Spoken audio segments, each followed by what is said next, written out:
Human rights protection organisation Alappuzha ജില്ലാ committee രൂപീകരണ യോഗം കായംകുളത്ത് നടന്നു. യോഗം സംസ്ഥാന പ്രസിഡന്റ് ഹലീമ ബീവി ഉദ്ഘാടനം ചെയ്തു.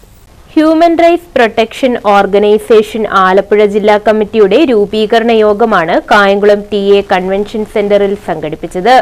സംസ്ഥാന പ്രസിഡന്റ് ഹലീമ ബീവി ഉദ്ഘാടനം ചെയ്തു.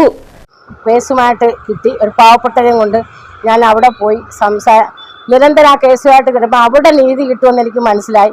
അങ്ങനെ 6-7 മാസം അവർക്ക് നീതി കിട്ടി. അങ്ങനെയാണ് അവിടുത്തെ ഉദ്യോഗസ്ഥർ ചോദിച്ചത് എങ്ങനെ ഇതിൽ പ്രവർത്തിക്കാം, എനിക്ക് ആഗ്രഹമുണ്ട്. അപ്പോഴാണ് പറഞ്ഞത് സംഘടന വഴി പ്രവർത്തിക്കാം. ആ സാറാണ് എനിക്ക് നോമിനേറ്റ് ചെയ്തു തന്നൊരു സംഘടന. സംസ്ഥാന എക്സിക്യൂട്ടീവ് അംഗം തയ്യൽ റഷീദ് അധ്യക്ഷത വഹിച്ചു.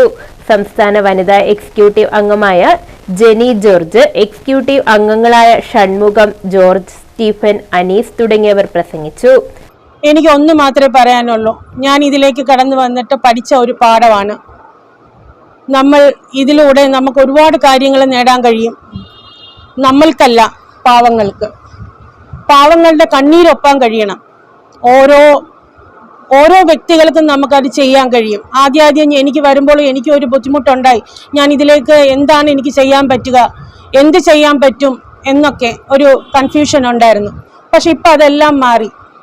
ജില്ലാ പ്രസിഡന്റായി ആറ്റക്കുഞ്ഞ്, ജില്ലാ ജനറൽ സെക്രട്ടറിയായി മിനി സുരേഷ്, ജില്ലാ വൈസ് പ്രസിഡന്റായി ബദർ കേരള, ട്രഷറർ നൈസാം എന്നിവരെ യോഗത്തിൽ തിരഞ്ഞെടുത്തു. News bureau, Kayamkulam.